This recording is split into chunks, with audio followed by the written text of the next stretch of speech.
Assalamualaikum warahmatullahi wabarakatuh.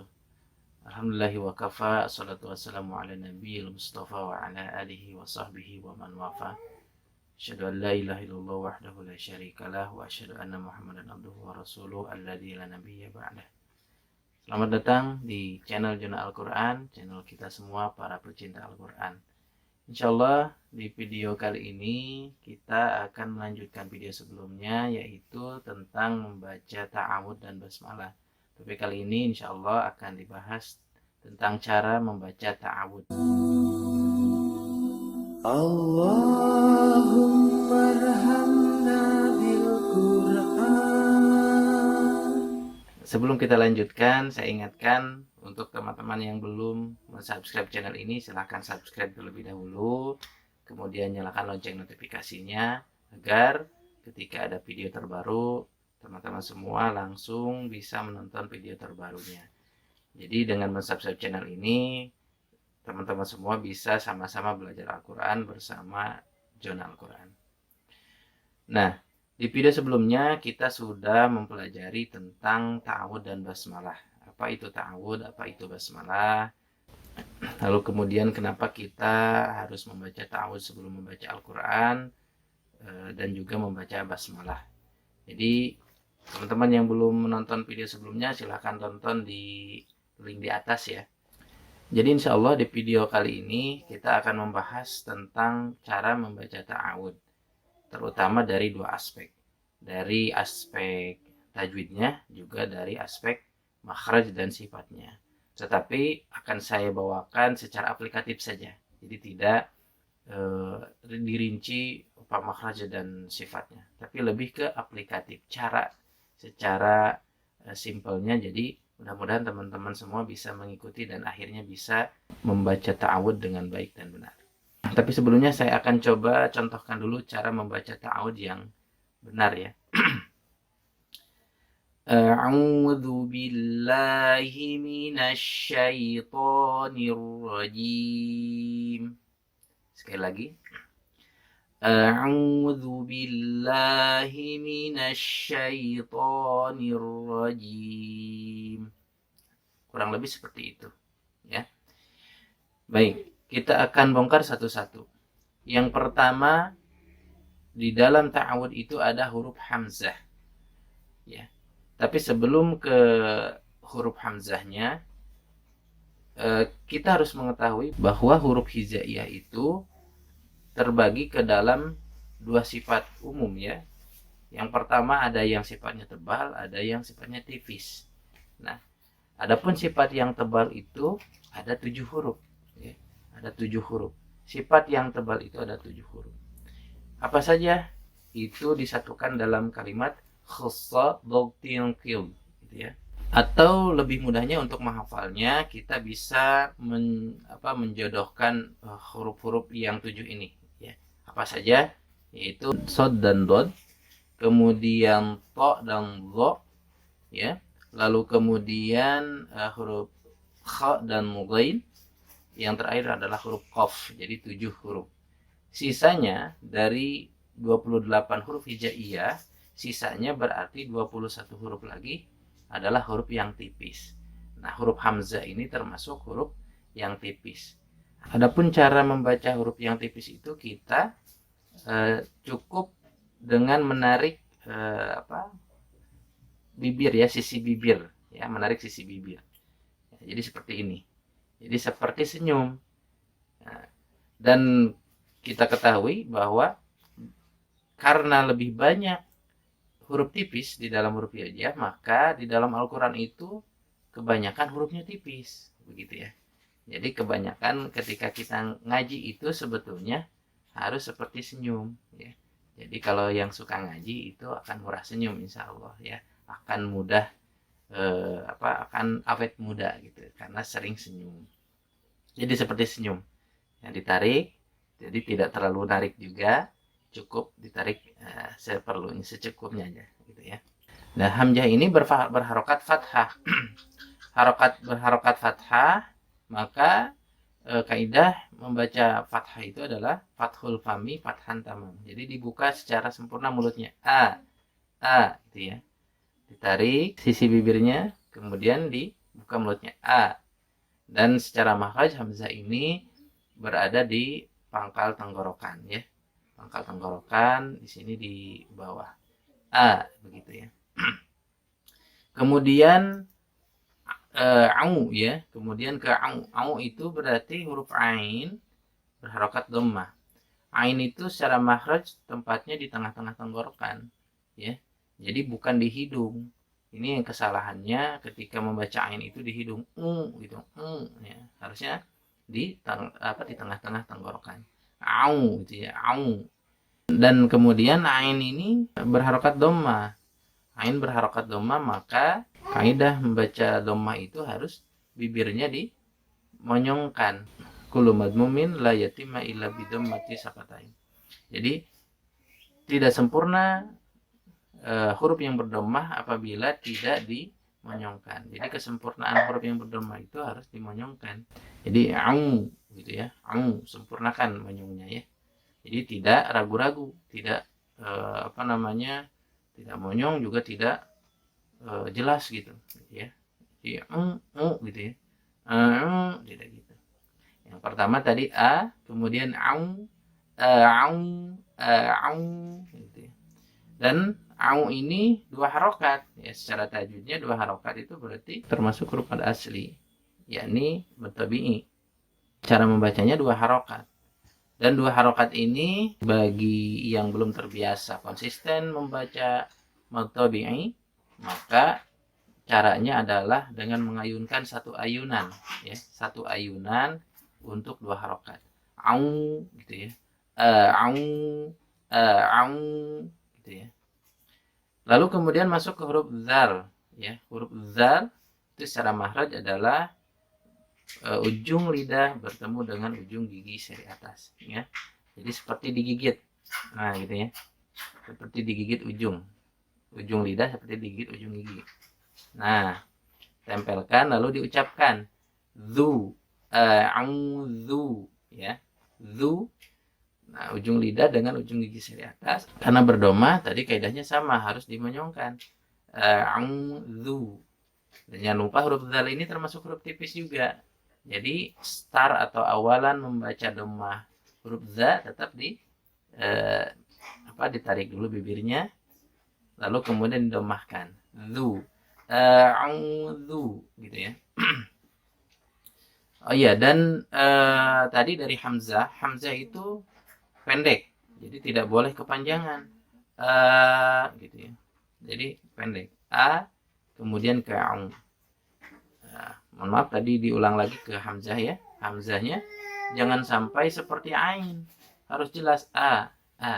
Jadi jangan au gitu ya, jangan au tapi au gitu. Jadi kesalahan membaca ta'awud itu suka tertukar antara hamzah dan ain atau ain dan ain seperti itu ya. Jadi au gitu ya.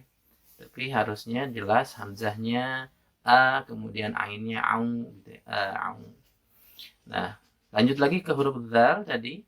Dzalnya didomahkan, maka dimonyongkan. A'udzu. A'udzu. Kemudian zu-nya pendek, dari zu ke bi langsung zubi ya. A'udzubi ya. Bi itu huruf ba, huruf dua bibir, tempelkan dua bibirnya kemudian dikasrohkan. Bi. Nah, adapun kaidah membaca kasroh itu dengan menarik bibir bawah ya, menarik ke bawah bi gitu ya. Maka bunyinya menjadi bunyi i. Tadi dhammah au itu bunyinya bunyi u, lalu kalau kasroh bunyinya bunyi i. A'udzubi ya. Dari bi masuk ke lafadz Allah, di situ ada huruf lam yang bertasydid ya. Ketika lafadz Allah sebelumnya ada huruf berharokat kasroh yaitu bi tadi, maka membacanya harus tarkik lamnya ya, tidak boleh tafhim. Tarkik itu tipis. Billah seperti itu. Billah tidak boleh billah. Jadi a'udzubillah, a'udzubillah ya. Billah, la-nya dibaca dua harokat. Artinya diayunkan sama seperti a'udzubillah, a'udzubillah gitu ya. Dan ingat ketika ada huruf bertasydid maka di situ ada penekanan. Karena dari bi ke lam dimasukkan bil-lam. Menjadi ada penekanan. A'udzu billahi, la-nya diayunkan, tidak boleh kepanjangan. A'udzu billahi nah itu kepanjangan. Karena cara membacanya harus berharokat. Billahi masuk ke huruf H. Huruf H itu makhrajnya ada di pangkal tenggorokan juga, ya. H bedakan dengan huruf H, ya. Huruf H itu lebih anginnya lebih kencang gitu, tapi huruf H itu tidak sekencang yang H gitu.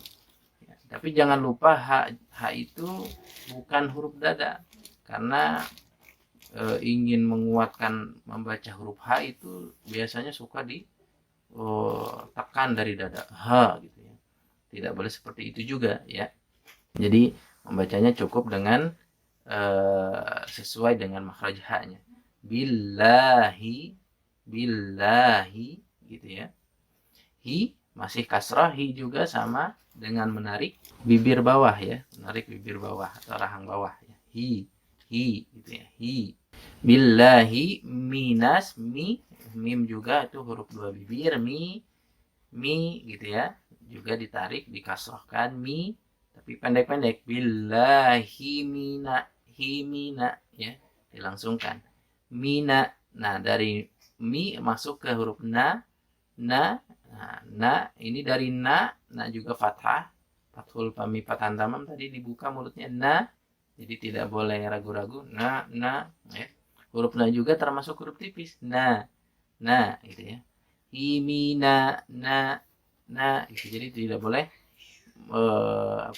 cemberut. Himina gitu ya. Tapi himina, mina dari na masuk ke shin. Minash.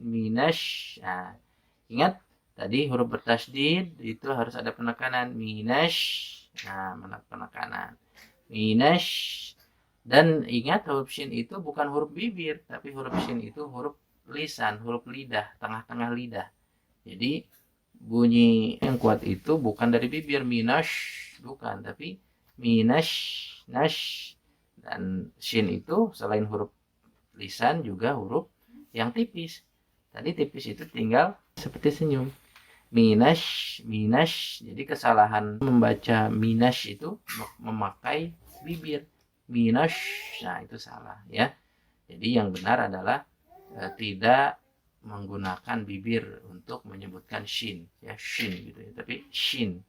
Minasya sinnya berfathah. Minasya, kemudian di situ ada ya sukun, syai ya, ya sukun, sebelumnya ada huruf berfathah itu dinamakan dengan lin. Nah, maka bunyinya harus membunyi i bukan bunyi e, syai gitu ya. Minasyai.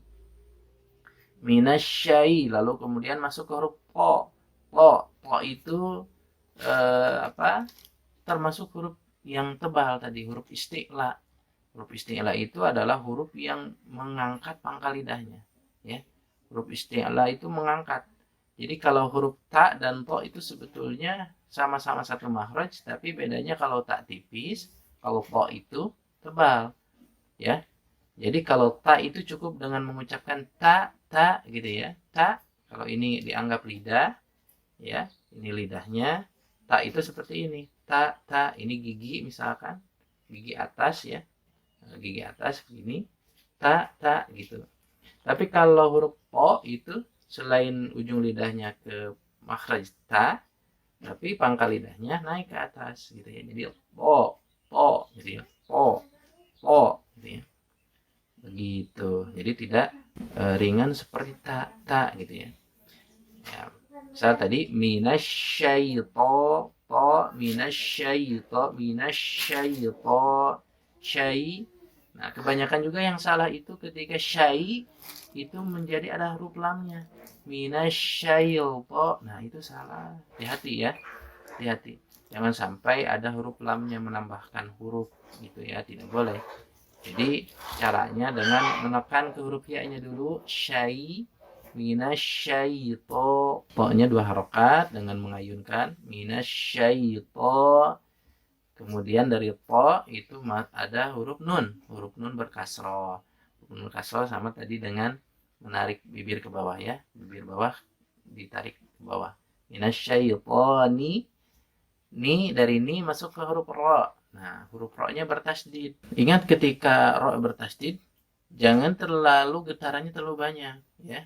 Wa afi takriran idza tusyaddadu. Jadi dicukupkan saja takrirnya atau getarannya. Cukup 1 getaran saja. Ya, minasyaitonir. Jadi tidak nir gitu ya. Cukup nir. Kemudian langsung dialirkan ke ro itu karena berfathah dia tebal. Minasyaitonir, nir, jadi nir gitu ya. Jadi tidak terlalu lama getarannya nir gitu ya. Nah, minasyaitonir, ro-nya lalu kemudian masuk ke fathah ro-nya. Minasyaitonir, nir, gitu ya. Ya, jadi tidak terlalu getarannya lama seperti itu. Nah, ro-nya tafhim tebal, ro, tidak re, tapi menebal, ro.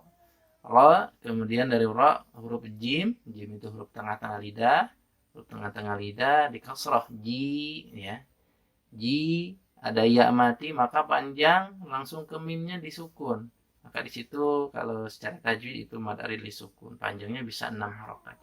Nirrajim, gitu ya. Nirrajim. Ya. Nah, ingat huruf jim itu tidak boleh mendesis jim gitu ya, karena bukan huruf yang mendesis. Ya. Huruf jim itu tidak ada desis. Jim, begitu ya.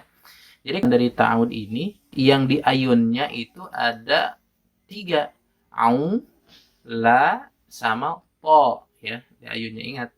Jadi kalau yang lainnya berarti tidak diayunkan. Contoh misalkan kita baca ya. Au 1, zubilla 2 ya.